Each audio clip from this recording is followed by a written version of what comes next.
gentlemen, welcome to Retro Warriors episode 336. Woo! As always, I'm your host, Justin Baker, and as always, I'm joined by resident old bastard, Chris Saturn. Those numbers keep getting bigger. They do. That's how numbers work. Well, I guess numbers go all sorts of ways, right? It's true. You made a reference last episode that you were just going to stop doing them, and I see you've already lied. You've lied to us. Well, if the show has documented anything, it's that I'm a liar. So I think we know that by now. Yeah. That I'm here to lie. This is my job. Not in the way of like not telling the truth. You just lie down the entire episode. Right. I actually sleep during your segments. Well, yeah, and so do I actually. There's a buzzer. We have a buzzer system. As far as housekeeping, this is still kind of our weird pre-holiday break recording sessions. Right. So if things are weird, sorry. Pre-holiday part 1, second half. Yeah. As far as my week, I've not been playing much. It's just still Pokemon. I keep meaning to get back to Shin Megami Tensei 5, and I just don't. And I need to, and I don't. Yeah. Because Pokemon is real good, and Pokemon's also real light and breezy, and SMT is real not dark. You know. And so maybe I just need Pokemon in my life more this week, and maybe next week I'll want something that's fair, dark and horrible and full of demons and stuff like that. I do still love the aesthetic of SMT5. Yeah. I might play more of it tomorrow. I've got some free time because I'll be home alone for the first time in ever. It's been a while. Yeah. But yeah, mostly just playing that and somehow doing nothing and being super busy at the same time. You know those weeks where you're like, I've done nothing, but I have no time to do anything, so I'm going to do more nothing. And then you're like, how did I waste 5 hours watching YouTube videos in the bathroom? Yeah, I have somehow spent this week at work feeling very busy and getting nothing useful accomplished. And it has felt so busy that my work days have lasted long almost every day this week. Yeah. And I still feel like I got nothing done at work, and then I get home and have no time to get anything done because I got nothing done at work. It's very, very frustrating. I'm also trying to front load my work for the month. Yeah. And it's not going great because right at the beginning of the week, we all got booster shots. Well, I got a booster shot, my wife got a booster shot, and my daughter got her second vaccine. Yeah. And so we were all sick. Yeah. So that didn't help. And then when she comes home from school with fever, they don't let her go back, regardless of why she has the fever. Because I was like, she's just got a shot. She's not sick. And they're like, yeah, but she can't come back tomorrow. So that's a pain. And so yeah. Also coming up on my kid having like 2.5 entire weeks off of school. Yeah, it's true. Which I love my child. I'm so excited, but she's become very accustomed to 8 solid hours of daily engagement. Right. And man, that's a lot. I salute our educators. I'll say that much. Anyway, that's all I've been up to.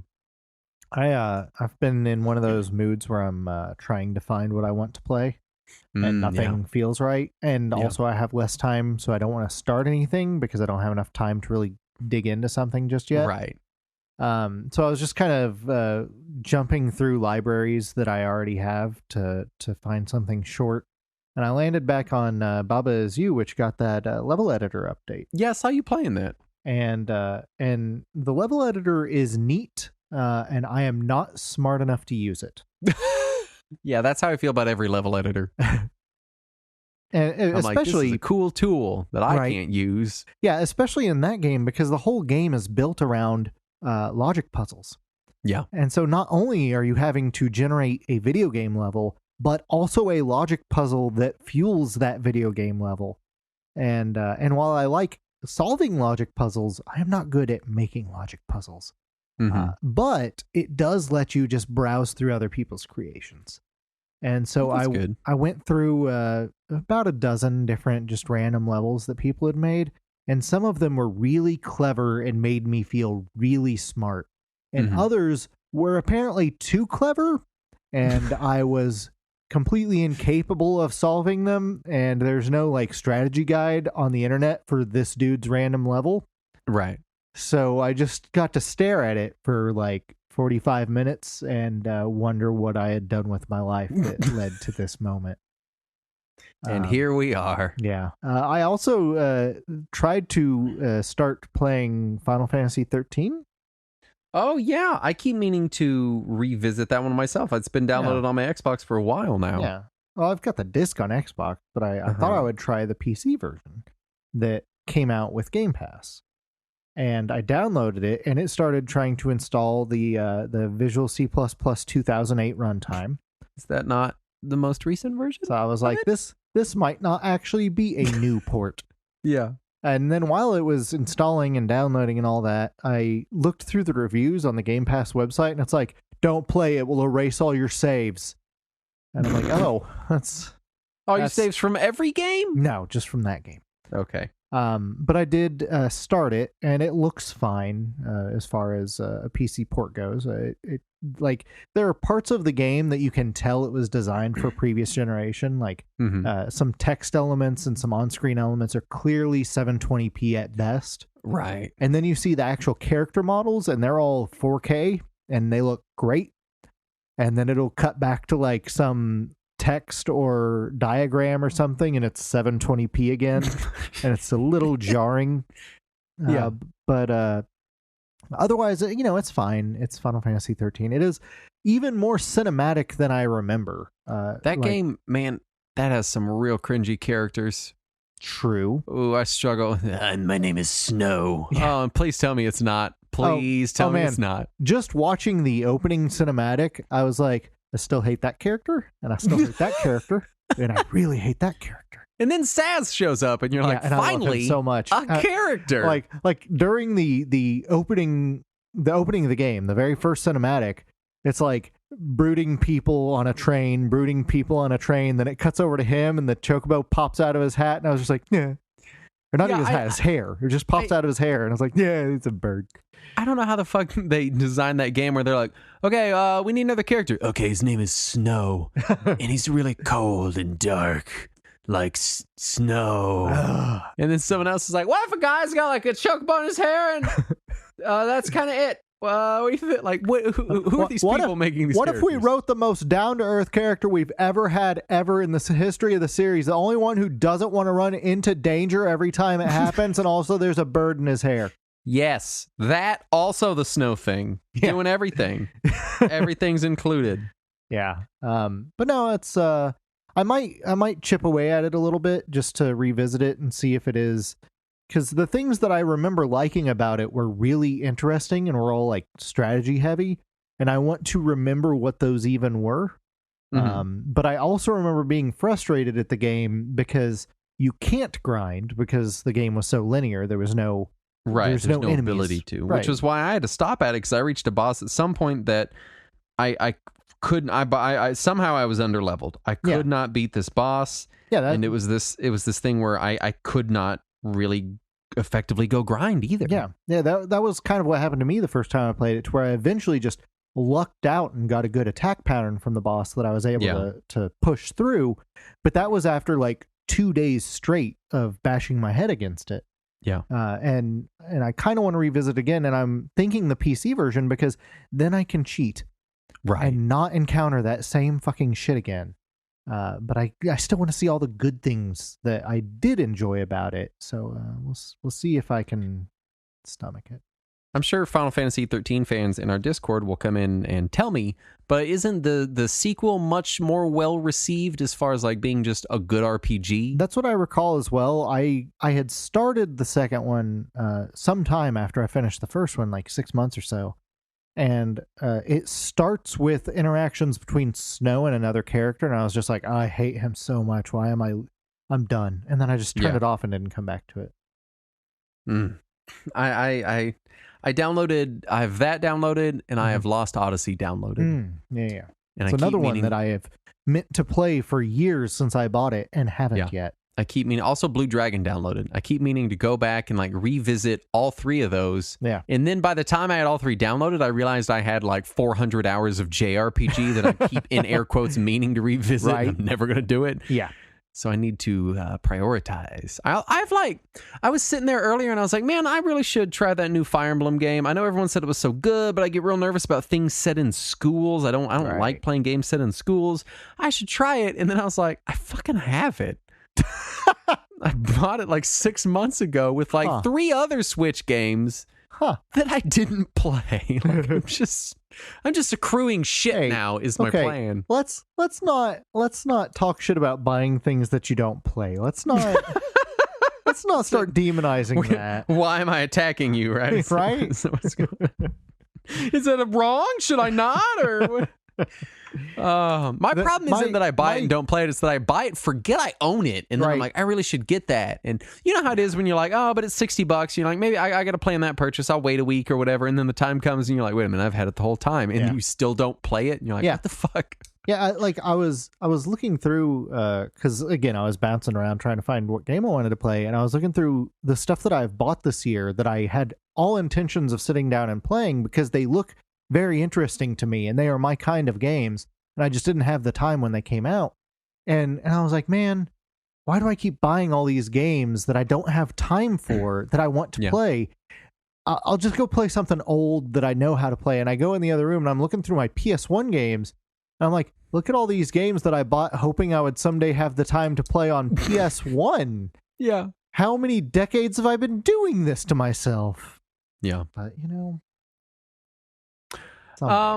someday we'll have all the time in the world, right, Justin? Please tell me. One day. There was time now. Let's do the news. Yeah. First up, Wrestling Man, which is what we refer to this person as. That's what the headline called him, and I felt the need to save that. 2,700 copies of Sneak King for Xbox 360 and intends to own them all. Yeah, apparently his name is Leroy the Human Tackboard Patterson. Okay. I think that middle name is a nickname. I don't believe you. His middle name is Egghead. Oh, what a cute baby. What's his name? Leroy the Human Tackboard. Yeah. Yeah, that's his name.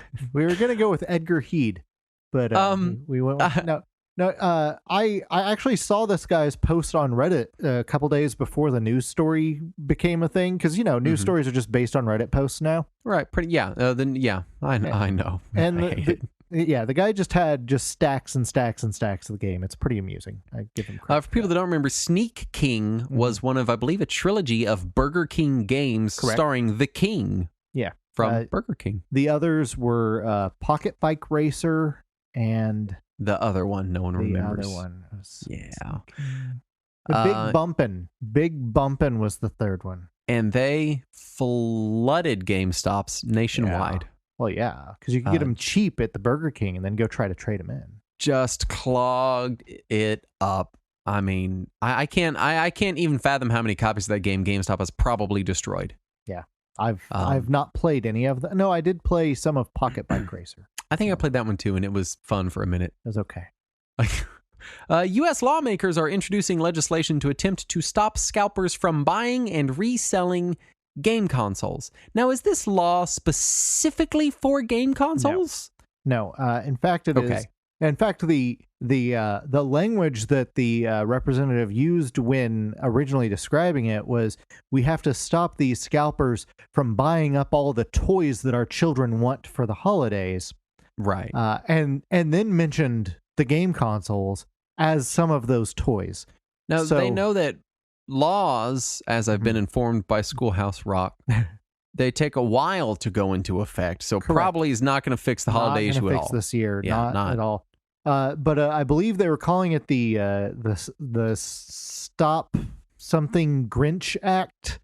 Or stop illegal Grinching Act or something like that. Here's the thing. The Grinch wasn't willing to sell it back to Whoville. Yeah. He was just going to fucking take it. Right. Though maybe if he had known how much it would have ruined their Christmas more if he had sold it at a markup, he would have. Right. Because then they would hate themselves too. I don't. The sequel to the Grinch when he makes Whoville hate themselves instead of him just hating himself and them. Exactly. Yeah, I can't say that I have super high hopes that this will get passed. It could get passed because there has been previous legislation very similar to this about online ticket sales to prevent people from scalping tickets. So there is precedent. Also in the UK, they tried to do something very similar not that long ago. So it is getting to the point that these scalpers are getting legislative attention worldwide. So that is worth noting, even if nothing happens. Yeah, I'm in the same boat. I'm glad that it's getting attention, that people are paying attention to it. We'll see what happens with the legislation. Right. Kickstarter for modernized GameCube controller raised over $700,000 from $100,000 goal. Yes. Well, man, the GameCube controller doesn't feel that antiquated to me. No. Did you look at the controller they're proposing though?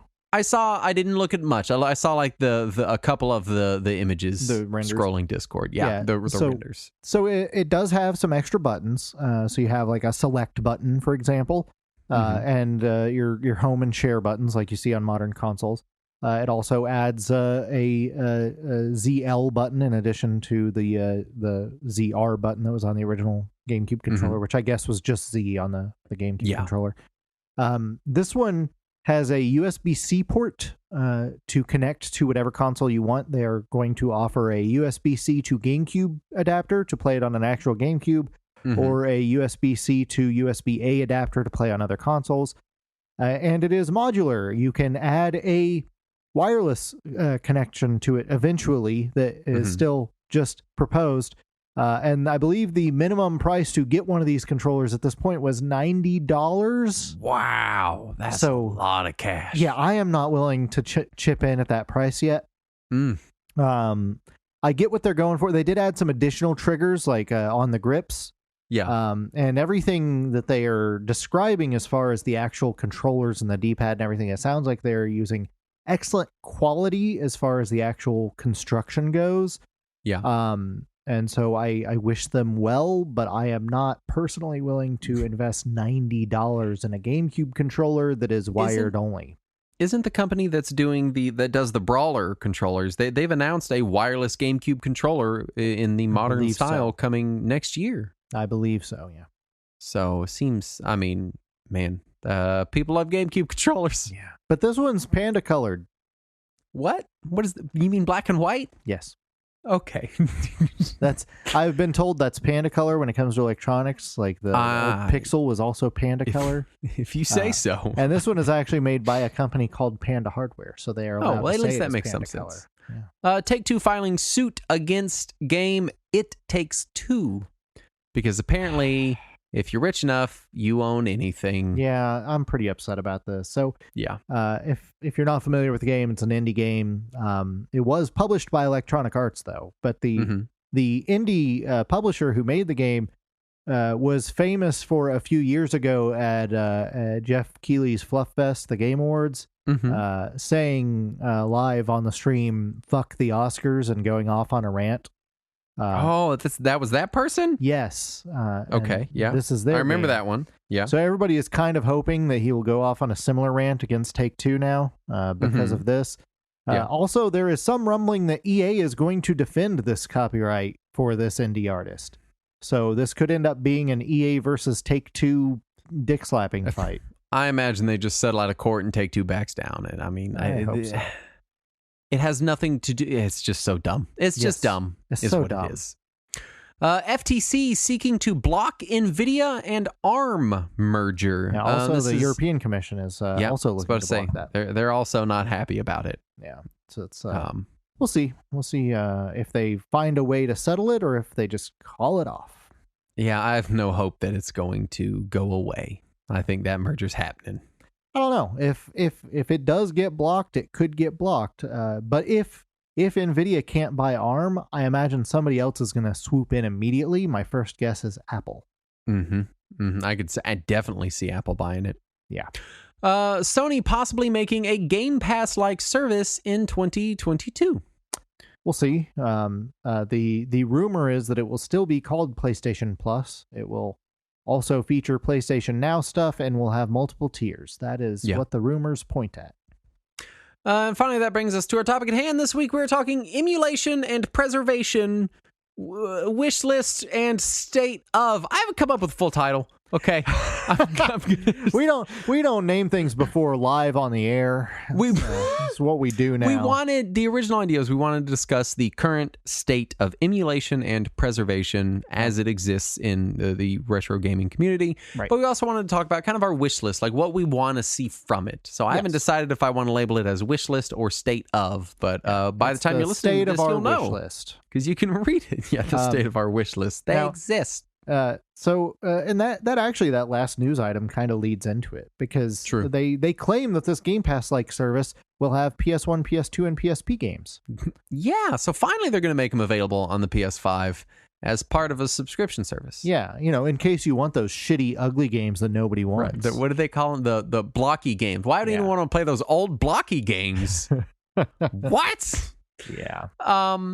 So let's talk kind of current state of emulation and preservation. And we kind of have to start with where RetroArch is right now, because it's kind of the it's king kind of become the of de facto emulator at this point. Even though it's really software. It's kind of a front end for so many emulators at this point, because a lot of emulator authors have almost just accepted that they're just going to make RetroArch cores now instead of standalone emulators.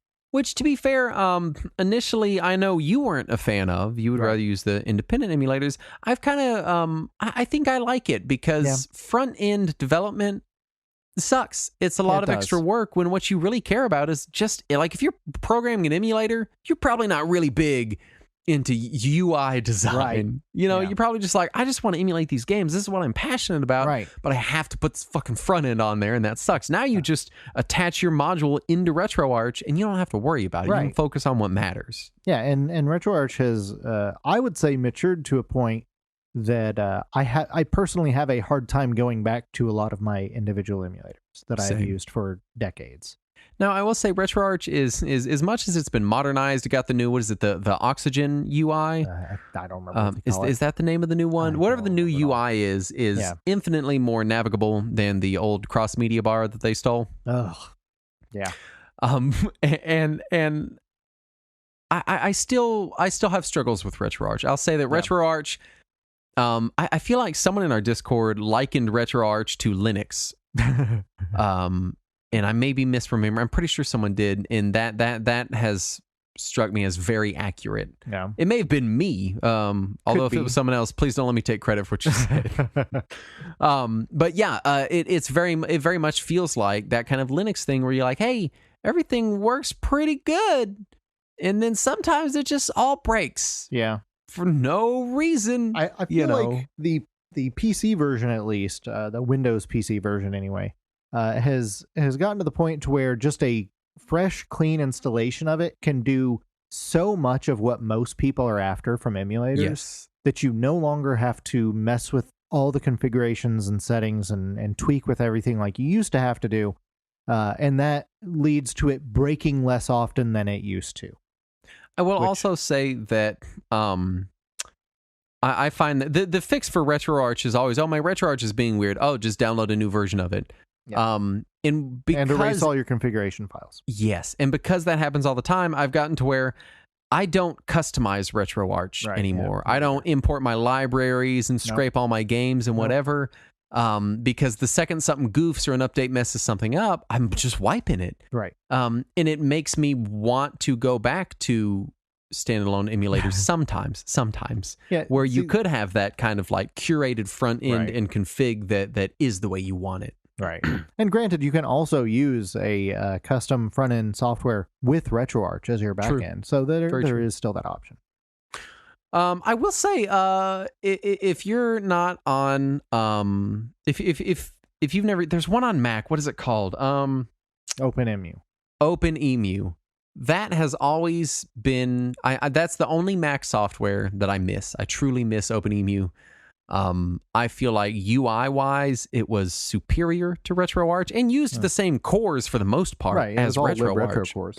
But as far as a front end for a PC, like you're sitting at a computer with a mouse and keyboard kind of front end, I vastly prefer OpenEmu to RetroArch. So if you have a Mac and you're looking for good emulation software and you haven't tried OpenEmu, absolutely try it. Assuming it's still being upgraded. Great. At last I checked, it's been like a year. Okay. But man, that was some great great emulation front end design. There was a emulator front end for of all things the Ouya that I really appreciated. Oh, no. As far as a 10-foot experience, as far as like using it on the couch, that was one of the best emulator front ends that I had ever used, and it was really early because it was on the Ouya of all fucking things, and I really appreciated it. And then when I switched from Ouya to a real device, right, that emulator author eventually did make an Android version that could play on Android TV, and it's so broken compared to the Ouya version, and now it's so old that it doesn't fit in anymore. But it is a shame to see stuff like that fall by the wayside, especially now that the Android TV version of RetroArch is good enough that really you don't even really need a front end anymore. Yeah. Let's talk standalone emulators and kind of notable recent advancements. The big one for me here that I'm excited about is original Xbox emulation is it's making some strides. It's functioning, right? It's so which I guess is the best you can say about it right now. I think they're up to like 50% of the library is playable on the major emulators, and some of them even with some upgrades to the game itself. So we are seeing some movement in Xbox emulation.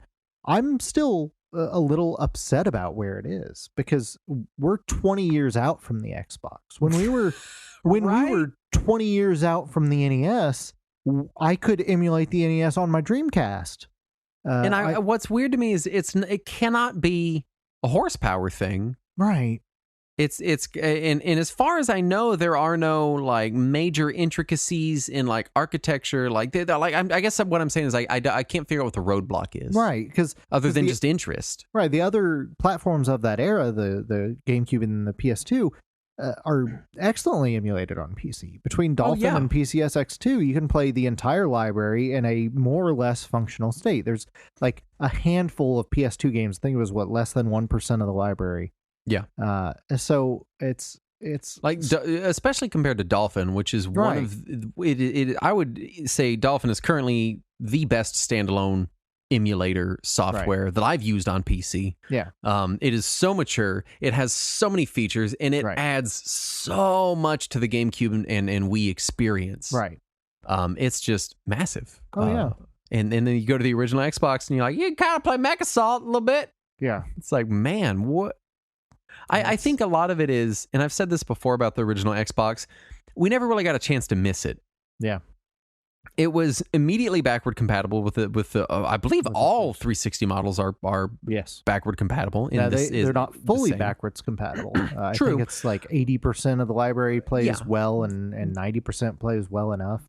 Yeah, and then we got the Xbox One, which was compatible with 360 games eventually.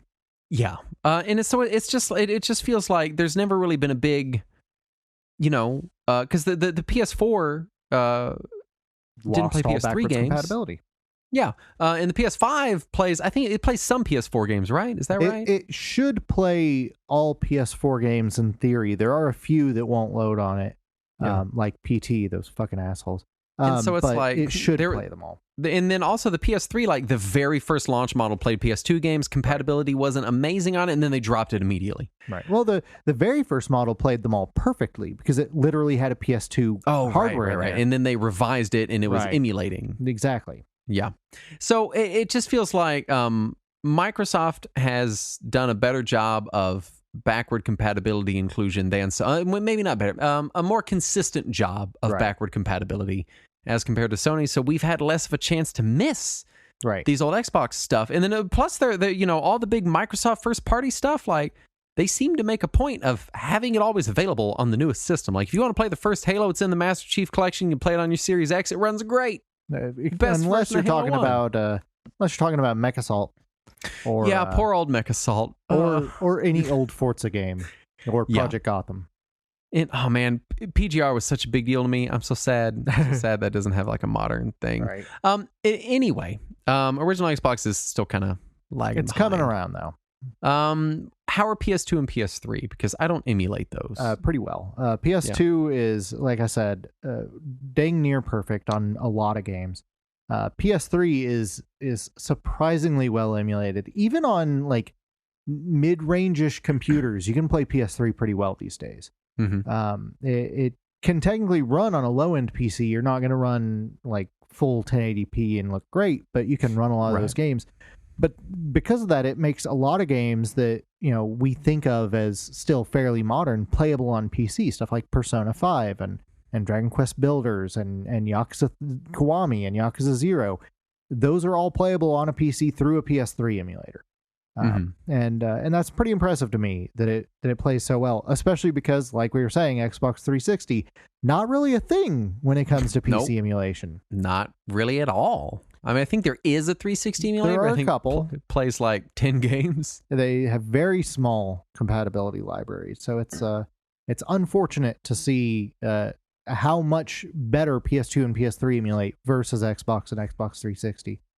Fortunately, when you look at the Nintendo side of things, the GameCube, the Wii, both emulated very, very well. The 3DS, the Wii U, and the Switch all have much better emulation than I would think they should have at this point. It's just the poor old Xbox. Paid PC emulators and front ends are kind of becoming a thing again. Like Redream, I think, has a premium version of the software. It's like $5, and Redream is a great Dreamcast emulator in front end. There's Launchbox. I know a lot of people love Launchbox. I hear about Launchbox all the time. I remember when it was such a controversial thing to have paid emulators back in the day, because Nesticle was free, but iNest was not. That was the one that Nesticle was based on. Yeah. And iNest you could run in a window, whereas Nesticle was always full screen. And there was some pirated copies of iNest floating around, and that guy was not happy about it.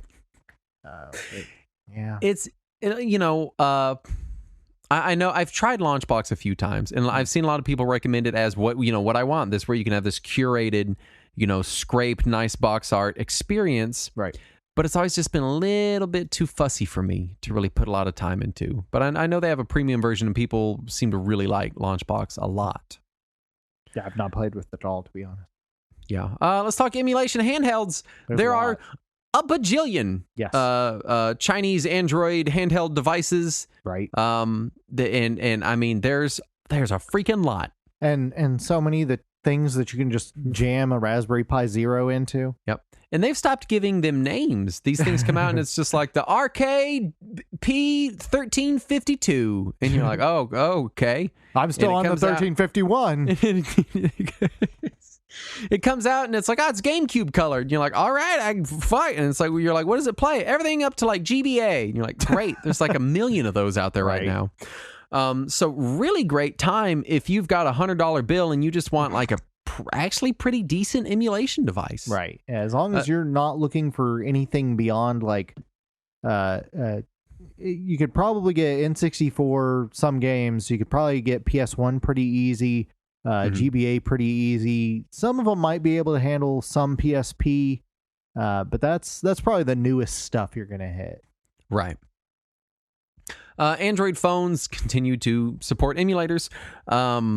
RetroArch is still on Android and it works well. I still use like Saturn emulator on Android. I still use the Robert Broglia emulators.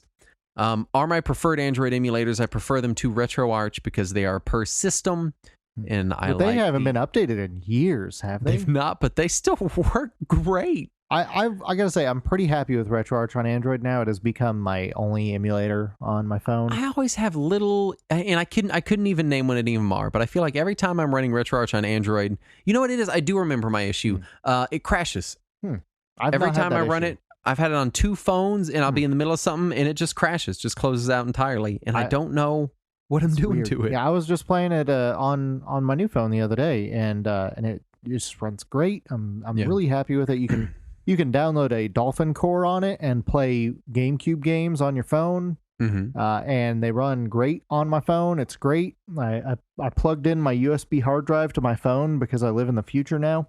Yeah, and I had it load up Eternal Darkness, and it was good times. That's what I wanted on my phone.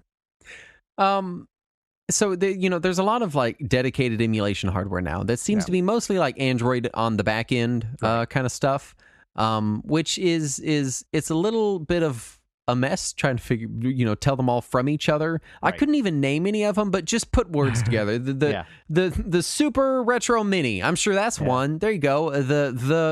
The Retro Game Boy, the Mini Gamer Lite, like they exist, they're out there. And you know what's fascinating to me is most of them are pretty good. Yeah, I feel like every other month, consistent level of quality. Every other month, there's like a new round $100, dedicated emulation handheld that people are excited about, and they're all pretty good. Yeah. Android TV is still a thing. Yeah, you haven't seen a ton of changes in Android TV. I mean, they released the Chromecast with Google TV, which is a affordable Android TV device, but it has like no storage, and it is a pain in the ass to get storage on it in a way that consistently works. So I wouldn't recommend it for playing games, but as far as Android TV, the Shield still seems to be the premier option. There are some other 4K Android TV boxes out there now that will take USB storage, and I'm sure those are probably fine. But as far as actual processing power goes, the Shield seems to be the best bang for the buck on the market still 6 years later.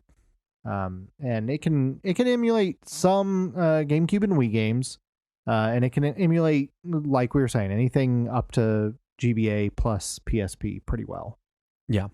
Let's talk Raspberry Pi, because I feel like Raspberry Pi has kind of taken a little bit of a back seat as far as like retro gaming enthusiasts go. I see a lot of people that previously I could see them like picking up Raspberry Pis, picking up these like smaller, cheaper, no, well, not cheaper than a Pi, but cheaper than like a Pi and an SD card and a controller and an HDMI, all that.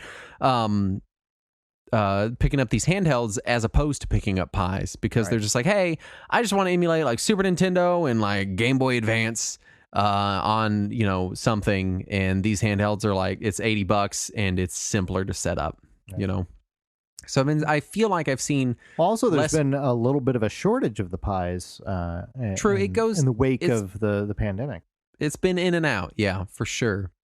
I also kind of suspect that when the Steam Deck comes out, that could end up consolidating down a lot of these kind of dedicated emulation handhelds. It costs so much more than any of them.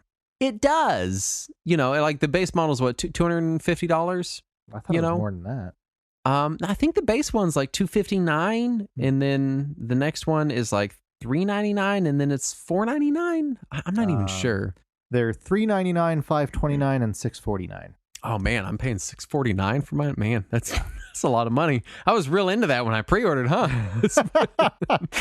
I get that. I feel like it offers a lot of value and a lot of potentially overlap to the kind of people that are like, but it's also buying these cheaper 4 times handhelds. the price. True. I don't think it's going to obliterate the market, but I think we're going to see a little bit of a consolidation. I think it's going to we're going to see a few less floating around out there. That is if it remains available. Like true. If they can produce enough. If it is successful, if it is a thing that you can buy and that they maintain. Tell me what's going on with official emulation now. So, well, we've talked about a lot of it on the show. So you got your collections that we keep seeing over and over and over again.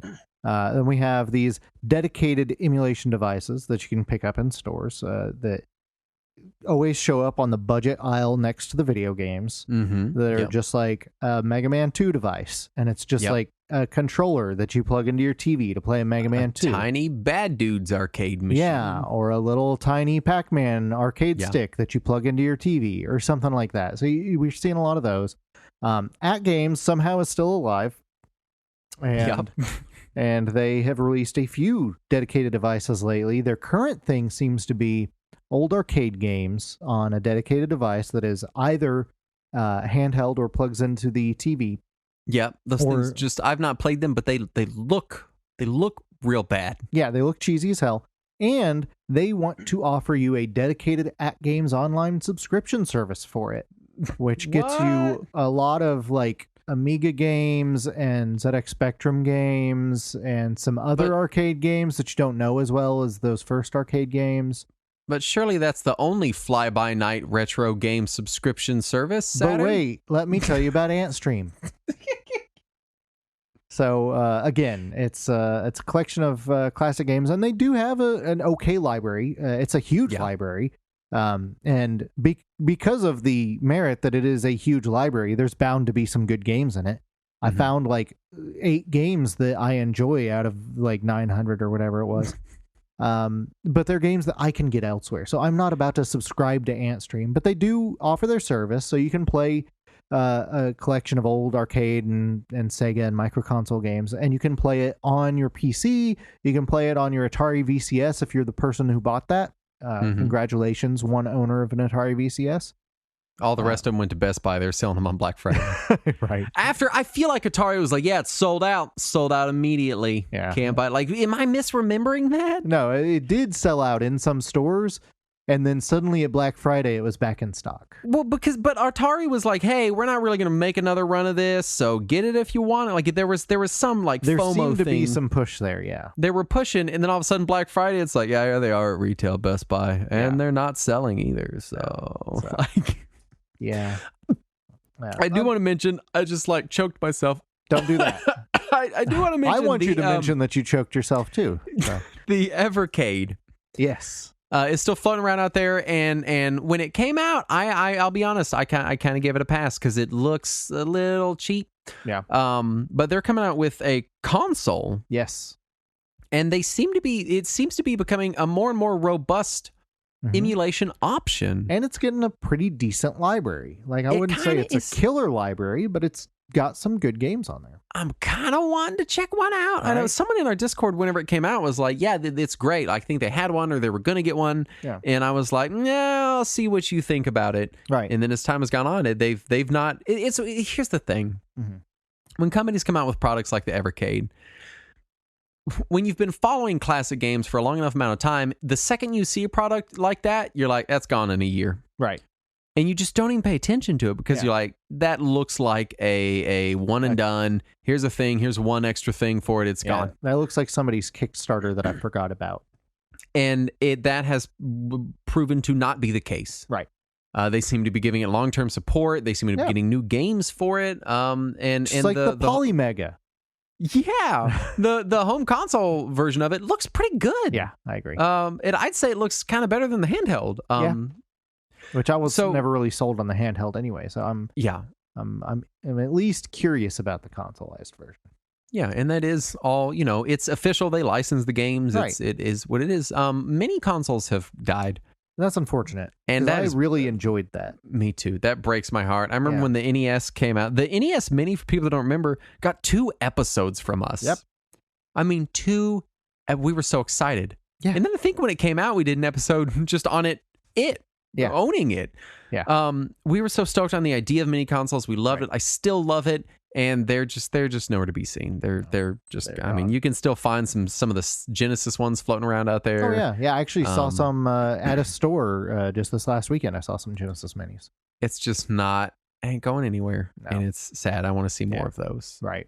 You know what it would take is Nintendo doing it again. No, Saturn. Nintendo do a thing again? Right.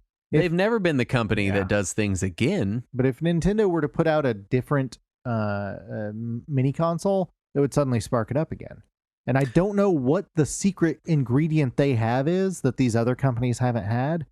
Yeah. But that would suddenly spark. I can tell you exactly what it is. It is an audience that has been trained from the beginning to want their older releases. Nintendo is very good at training new consumers entering the gaming space that, hey, you need to know about these older games too. Right. They're very good at educating newer players. And a lot of it is from Smash. Smash is a great brand education device, right? And so they're very good about that. I feel like getting N64 on Nintendo Switch Online was the death knell. That was them saying, we are done with the mini consoles because we could charge you $80 a year and just sell the ROMs, and we don't have to worry about making hardware. Yeah. You know. Now we have seen a couple of just standalone retro re-releases that are I'm not sure if they're emulation or if they are actual remakes. Stuff like the collection. Well, Collection of Saga is obviously emulation. Castlevania Advance was emulation, but things like the Saga Frontier re-release and the Legend of Mana re-release, I have no idea if those are ground up remakes or if they're emulators with a wrapper or something. But ground up remakes, I don't think they are. No, I can't imagine they are. But I could see it just being porting what remnants they have of the source code. I guess that's true. That it could be that. I suppose. But yeah, we'll see. I just don't see him putting a ground up remake into a Saga game. I just can't. True. They did for Trials of Mana. That kind of took me. That's true. I feel like Mana's bigger. I was going to say bigger than Saga, but I don't know how it is in Japan. Maybe they're about the same. At least back in the day, they were. Let's talk official preservation efforts. Yeah. Xbox has ended their backward compatibility program, and I'm so sad about that. Yeah, me too. They have 632 of the 2154 Xbox 360 games compatible, and 63 of the 997 Xbox games were made available either digitally or via unlock from the original disc, which is,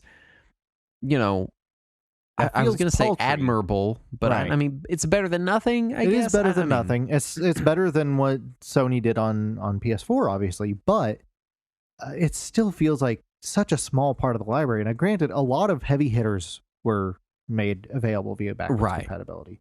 Well, what frustrates me is that it's the legal issues, right? Yes. Because from what I understand, they have to relicense these games, right, to release them on backward compatibility, which, like many laws pertaining to software, makes no fucking sense, right?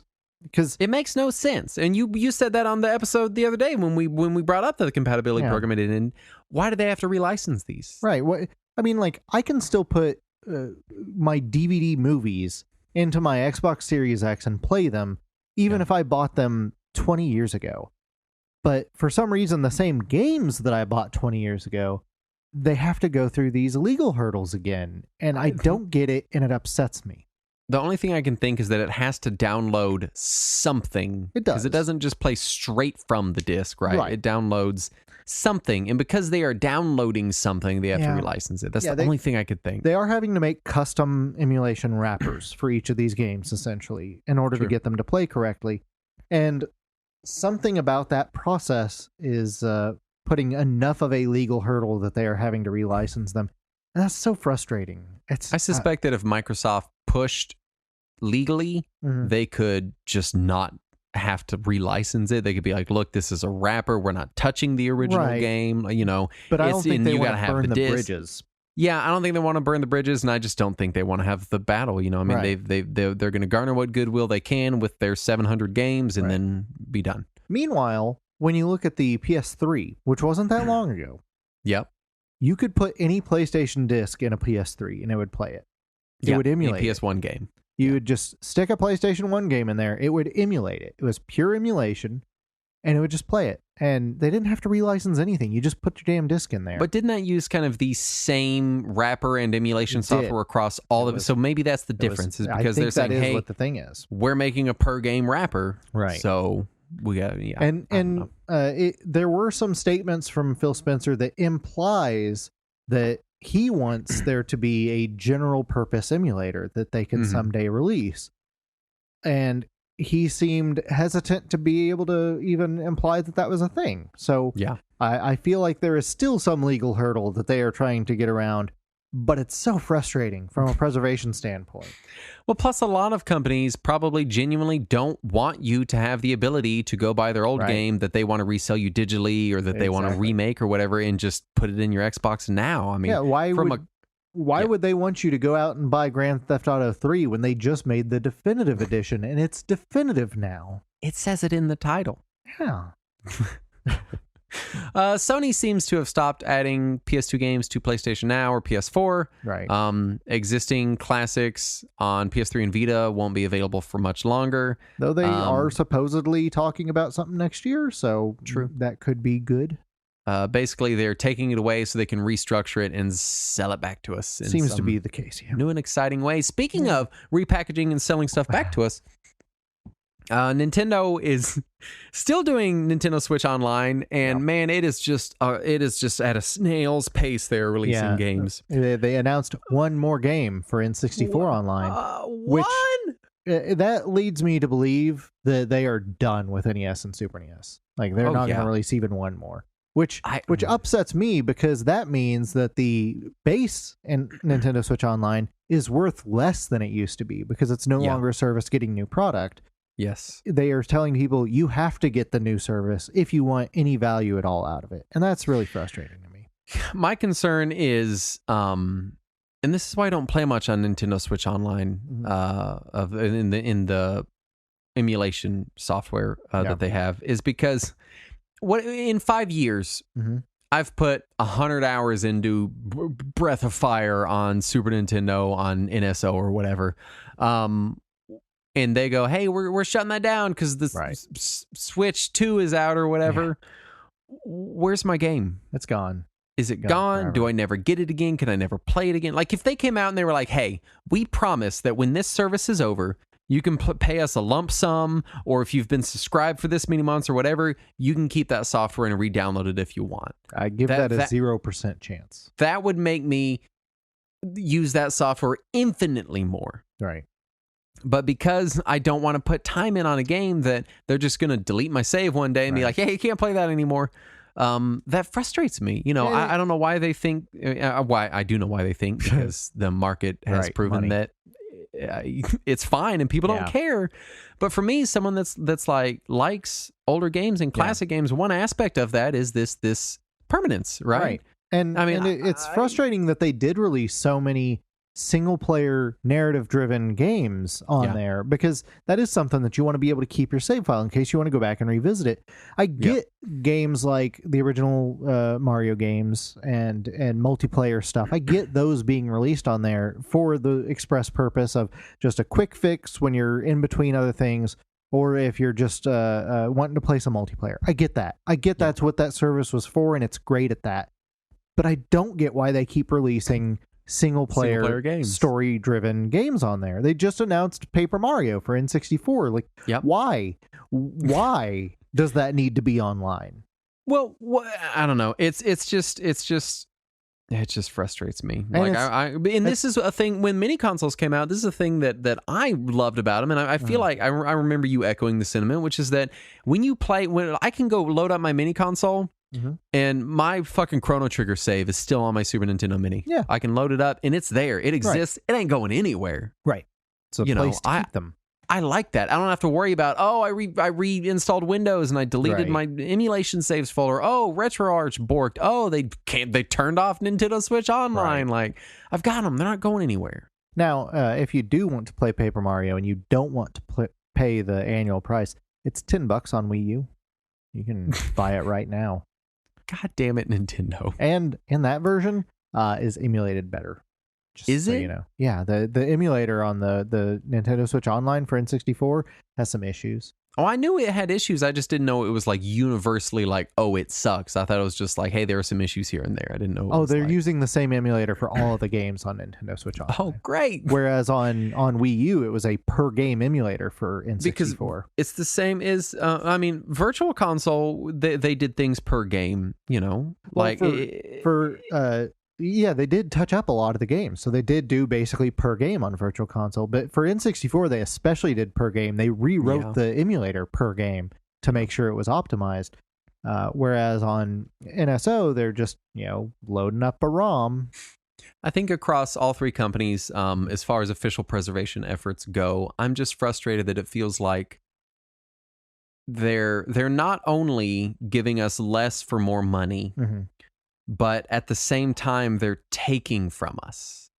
Yeah. You know what I mean? Like, it feels like they're taking, well, maybe not Microsoft. They're not really taking, right? Right. But Nintendo and Sony, I feel a little bit of this, like, hey, we're going to keep kind of, they're pulling the rug out from under us, but it's really slowly. Yeah, they both want us to pay for the same thing again. Yeah. They don't want to put in the effort to make it better than it was before.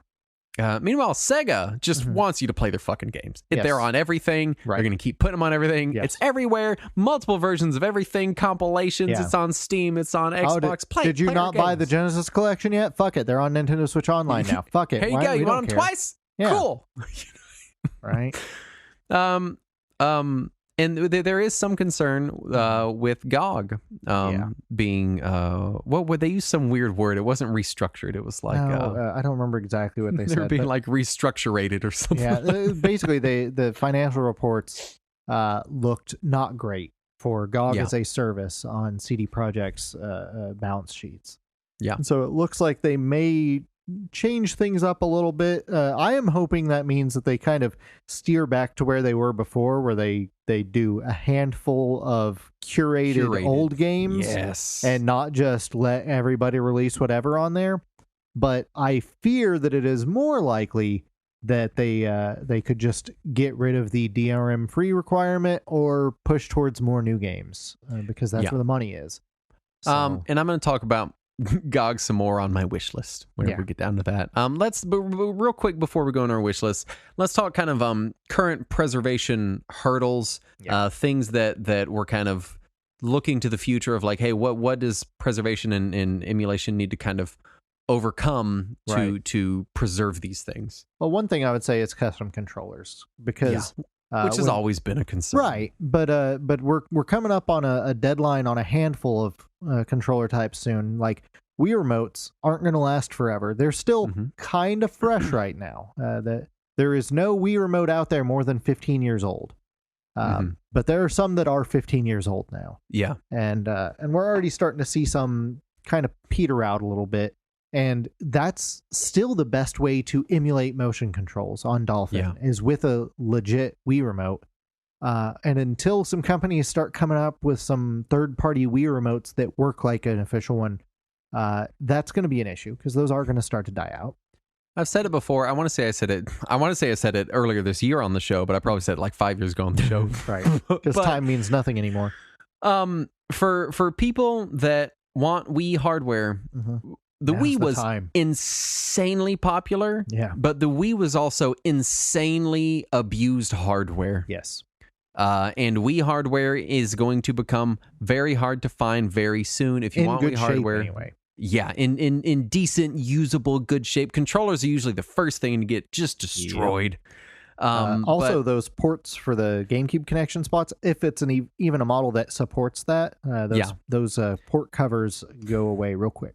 Yeah. So if you're kind of dragging your feet on picking up a Wii and a Wii remote or two, now is the time, because it's on the way up and then it is on the way out, because so many people bought a Wii and stuck it in kids' rooms or stuck it in here or stuck it in the office of a dentist's office or something, and they just got beat to shit, man. I worked at a game store when the Wii came out, and they would come in just annihilated. Also, a lot of them were given to Nana to take to the old folks' home. Yeah, and that thing has had so many critters living in it in the years since anyone's touched it. Yeah, so you got to watch out for that too. Also, the Wii, for people that don't remember, in the era had tons of issues reading discs. Yep, a lot of Wiis had hardware issues. They had recalled the optical drive on it around the time Smash Brothers came out. Yep, and a lot of people did not know that and did not ship their systems back, so they did not get those new optical drives. Because the Wii brought in so many new people that it was just an appliance. They bought it and they stuck it in their home. They played Wii Sports on it, you know. So my overall point is that I feel like we're going to really feel the hardware preservation concerns about the Wii sooner than we ever thought we would have with how popular it was. Oh yeah, I think that because really when we think about it, by the time the NES was as old as the Wii is now was when the PS2 came out. It was 2000. Yeah. And we were already having a hard time finding NES consoles in stores, and the NES also was ludicrously popular. Yeah. And right now it's starting to get to that point. Like you can still find a Wii if you're looking for it, but you can't find them everywhere anymore. And it's a matter of time before it goes from you can find them if you're looking for it to you can find it if you're willing to put in the money. Right. So that's coming. I know Kinect is also a concern. Yes, the Kinect is already a concern. The original model Kinect, the Xbox 360 one, it supports USB. There was a USB adapter for it to plug into the later model 360s. So that means it's emulatable. People have already figured it out how to make it work on a PC. People haven't figured out how to emulate Xbox 360 very well yet, though. So that doesn't help. And I do want to say, for people out there that as soon as you hear Kinect, you're like, I don't give a shit. Kinect sucked. It was crap. The Virtual Boy also sucked and was crap, and look at the collector's market on it. Like, there are people out there that want it. And also, don't forget, the highest selling game on the Xbox 360 was Kinect Adventures. No, it wasn't. It was. No way. What? It was. So, even though it doesn't matter to us listening to this that are like, oh, who the fuck cares about a Kinect? We play video games. Yeah. There is so condescending. You know it's true. There is a large market that grew up with Kinect. It was a part of their childhood, and it's not going to be here forever. Those devices, while they look like just generic webcams, are specialized hardware, and it's very difficult to recreate that. You can't just stick any webcam and expect it to work as a Kinect. It won't work. So eventually they're going to die, and it's heavily patented technology by Microsoft, so it's going to be real hard for somebody to even think about making an off-brand. Go ahead. The Xbox One Kinect is going to be way harder to find. Yeah. Because it bombed so hard compared to the 360 Kinect that it's already hard to find. It already can basically only connect to the first model Xbox One, because while they sold an adapter to plug it into the 1S and 1X and theoretically PCs, that adapter, while free when it was announced, is just eye-wateringly expensive now. Yeah. So it's going to be real hard for any of that library to be preserved going forward. Light guns have been kind of finally usable on modern emulation stuff. People have been making strides there, but nothing else. As far as highly specialized controllers. You know what controller I wish I had that I missed that I never got a chance? Was that big Xbox sniper rifle. I've got it. Oh man, I need to borrow that. I thought I let you borrow it. No, you never did, because I didn't have an Xbox and I didn't have the game. Right. You didn't have the Xbox. Yeah. Well, if you get your Xbox up and running, just swing by my house, grab my friend. It's HDMI rifle. Ready, cleaned. Nice. I took it all the way apart. Nice. I've got House of the Dead, and I've got sniper rifle. So oh man. Well, no, you don't have the sniper rifle game. No, I'm not going to buy Silent Scope. Ugh. Man, that's the game for it. No. Does the scope work on House of the Dead? Yes. In fact, I didn't know if it just worked as a regular light gun. Well, the thing is, you can take off the scope attachments, and it becomes a House of the Dead shotgun. Oh man, now I want to. Yeah, all right, I'm gonna bring that. We're doing Christmas at your place soon, and I'm gonna bring my Xbox, and we're gonna play that. I've got my Xbox. If you're already coming over here, we'll just use my Xbox. Well, I want to use mine. That's fine. I'll bring my HDMI upscaler. You probably don't have one of those. There you go. Yeah. But it won't work on the big screen TV through HDMI. You have to use a CRT for light gun. Oh yeah. Well, you got the CRT, got the PVM there, so we'll plug it in. There you go. Wait, could we? Well, no, you need 2 copies of the game. I was going to say, could we system link them? Because I have a little 13-inch CRT I could bring, and that would just be ridiculous. I don't think that game supports system link, though. We're not planning Christmas on the air, so we're going to move on. Feature phone games are just like going out the door. They're just dying. There is a group that is really trying hard to back up all the Japanese feature phone games right now, because NTT Docomo's service is shutting down at the end of this year. At the end of 2021. It may have already shut down by the time we're recording this, actually, but there was a bunch of people that bought up a bunch of shitty old phones just to buy every game they could on it, and just so they could back them up. I think they said they were up to like 8,000 or 9,000 games that they had backed up already, but they are trying to preserve all of that library. A lot of it is already gone because the competing carriers shut down their feature phone service a few years ago. So they're trying to get the rest of the Japanese ones. The Western ones, those have been gone for years. Sorry, if you don't still have one of those phones with the game downloaded, you're not going to find it. Yeah. This kind of brings us to our wish list, kind of what we want to see from emulation and preservation soonish, right? My big one is I want cheaper FPGA solutions. That'd be nice. I know the DE10 Nano is still like $200 just for like the board. It's like $179.99 on Amazon right now. Yeah. And that's just for the board. Yeah. And you need more than that. Yeah. And right now, it's like $250 to $400. So depending on if you just want like bare boards just to play the games you need, or you want like that new like multi-system thing that's going around on YouTube that everyone's getting their hands on. Right. And I love the idea of FPGA and universal FPGA hardware, because it circumvents issues like the, you know, the analog stuff being per system, and you having to buy, you know, even though it's FPGA inside, it could do any of those systems. Right. You're having to buy, well, this one's shaped like a Super Nintendo and only play Super Nintendo games. Right. Which leads me into my other wish list item, which is I want to see more moves toward affordability from Analog as a company. They've made strides. They're doing a lot better. But I would love to see like, hey, I understand that like having everything you make be a single piece of machined aluminum is right. like important to you, but it's nice. How about like a plastic version of the upcoming Analog Duo? The mass market version.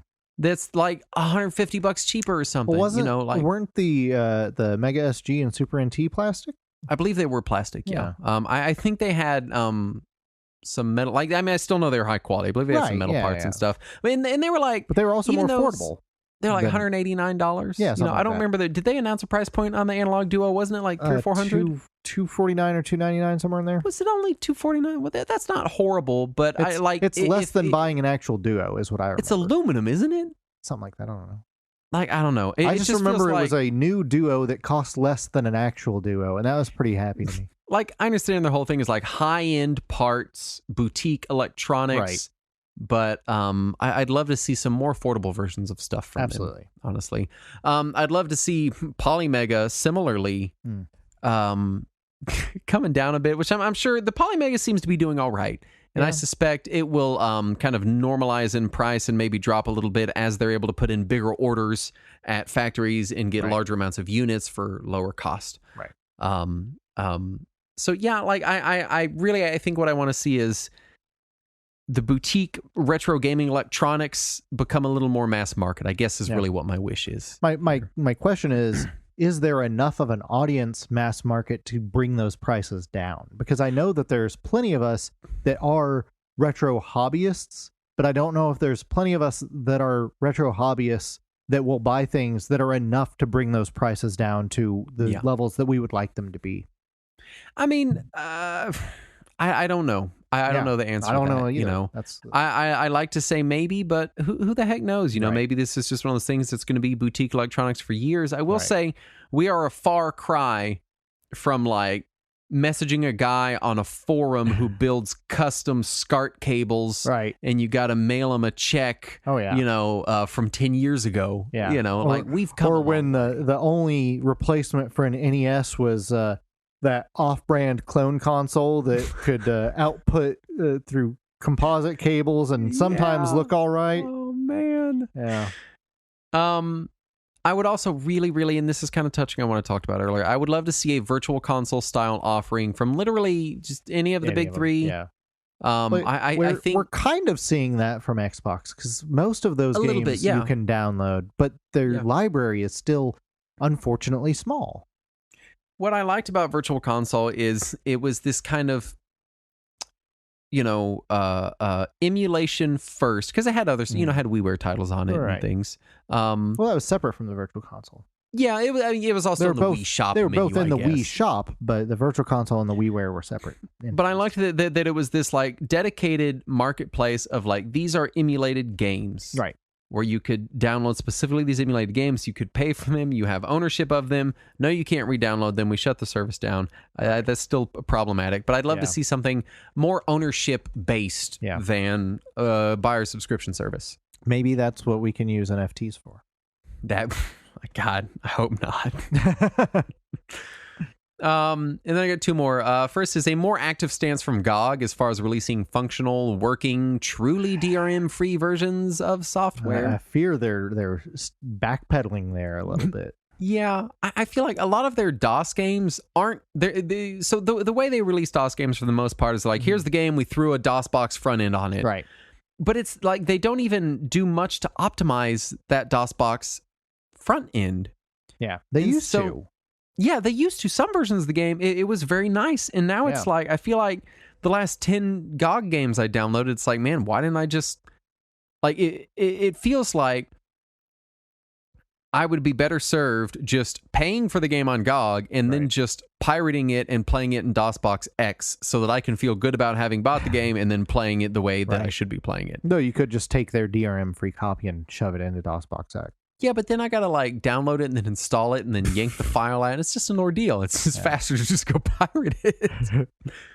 Now, and my final one is long-standing on my wish list, which is better screen filtering and scaling options in all emulation.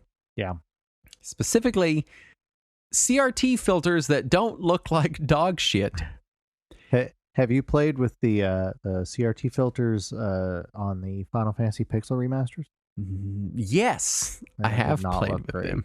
They're not fantastic. No, they're not good. It just frustrates me because RetroArch has had very good CRT filtering options for years now. Right. They look, I mean, if you really spend a couple hours like researching, tweaking, and implementing good scanline filters in RetroArch. And who doesn't spend a couple hours doing that? What are you trying to say? Oh, nothing. Go on. Then it can look really, really great. And then over here, companies are releasing their own fucking game, and their scanline filter doesn't even line up with the pixels. Right, yeah. And you're like, what are you doing, man? We fucking made the game. Right. It's just, you know, and the thing is, I would rather know scanline filters than shitty ones. That's where I'm at. Because personally, I can play a game with no CRT filter, and I'm fine with it. I like the pixel art. That's neat. It's cute sometimes.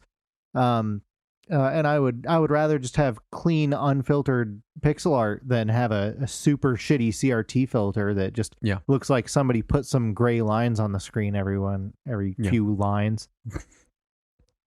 I just don't. You know, things like integer scaling aren't necessarily mandatory yet. And I'm like, why? It just fascinates me. Oh, I forgot I had one more. Someone please, for the love of God, do something with the Turbo and PC Engine Mini. Oh, please, man. Anyone, just anyone, please do something with it. It's been almost 2 years, guys.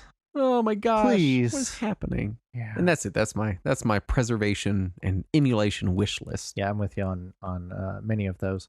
I would love to see a virtual console option. So I also want to see more re-releases of classic controllers. Yes. Preferably not locked behind a paid online service. Yeah. That would be nice.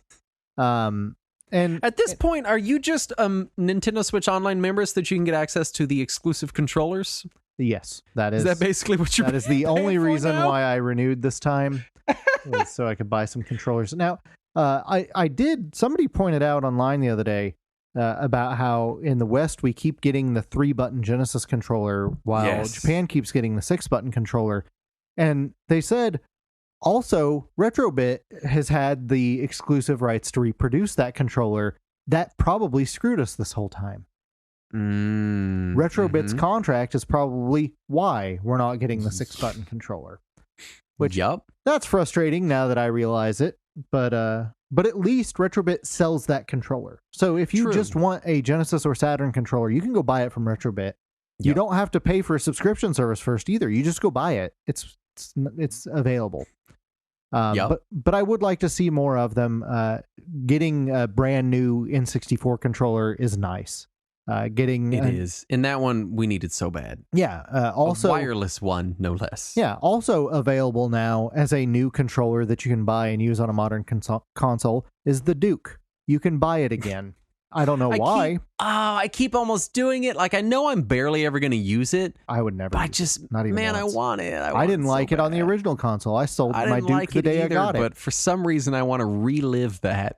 But I would like more old controllers. Like, I'm glad to see that somebody is re-releasing a GameCube controller with modern console support. That's neat. Yeah. I'm not going to pay $90 for it. Right, but it's cool. Yeah, I'm glad it's happening. I would like to see it happen with more of the controllers. The PC Engine controller was available for a little while when the Mini came out. And the PS1 controller with the PS Classic was technically available. I would have rather they had done the DualShock and not the original, but it's still something. So it's nice to see these classic controllers. I want to see more of them. I want to see them continue. And while we're at it, let's bring back the mini consoles. Oh, please. In a competent way, maybe with different game libraries this time. Like we talked about back when they first came out, was release the 2023 edition NES Classic, this time with different games. Like, still put Mario on there so people will buy it, but maybe this time it has Tetris. Straight up, if Nintendo did exactly what Evercade is doing, exactly that, with little cartridges that you plug into a tiny little baby console, they'd make a gajillion dollars. It's got Nintendo game. People would go fucking insane. Oh yeah, it would sell out overnight. I mean, Targets would just have to shut down nationwide because people wouldn't stop murdering each other to get them. I'm telling you, man. And also, I would like to say, while we mocked it earlier, stuff like AntStream is a good idea. It's not my first choice, but it is a good idea to have these subscription services that just have a big library of classic games, because that's going to allow people to experience them. Just like the early years of Netflix when it still had everything on it. Yeah. I watched a lot of shitty old bad movies I never would have watched otherwise. Me too. Just because they were on there.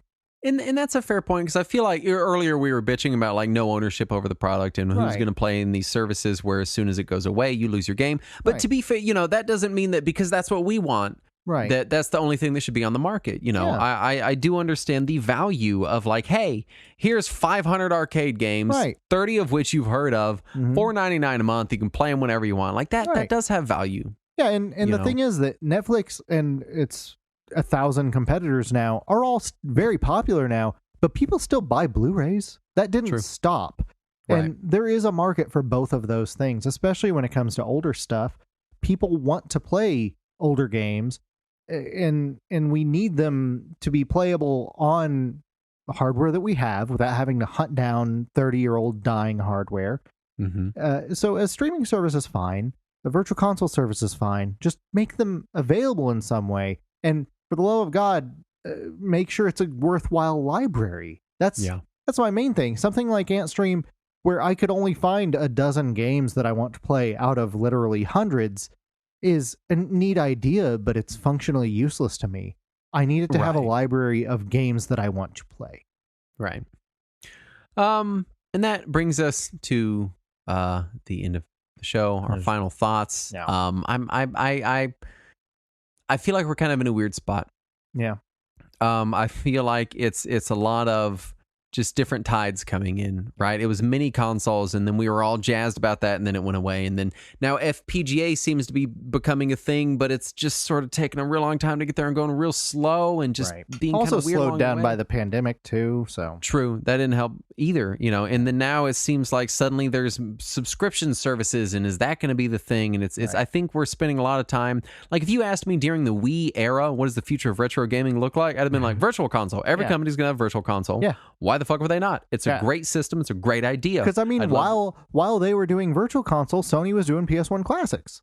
Yeah, it looked like that was the future. And so all of a sudden, it almost feels like that's gone. We don't have it now, except for you XBLA, right? You still buy stuff there, but that's less them like maintaining it and more them just being like, you can still buy it, I guess. It's that handful of original Xbox games on the Xbox Marketplace. That's about it.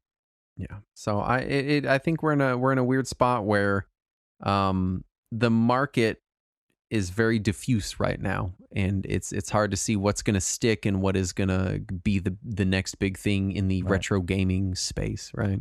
Yeah.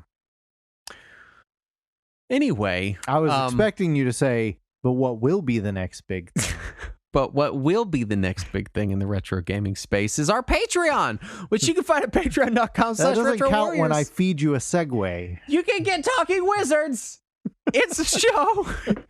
You can listen to uncut versions of this show where we shout about 60s Batman villains for like 20 minutes. Look, I'm just saying that Vincent Price is an excellent actor, and just because Egghead is a poorly constructed character, it's still worth watching. Poorly constructed is the kindest word I would use to describe that character.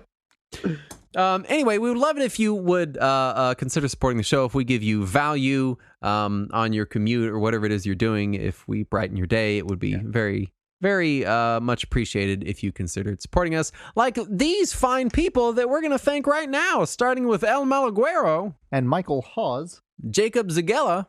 Retronauts does adventure game episodes. Don't care. Millie's homemade ice cream is the best ever. Burger Champ. Harry Pry. Craig C. John Fry. And Brian Guido Hassan. Are all the people, and definitely not hecklers, that we want to thank for supporting us on Patreon. I'm just saying.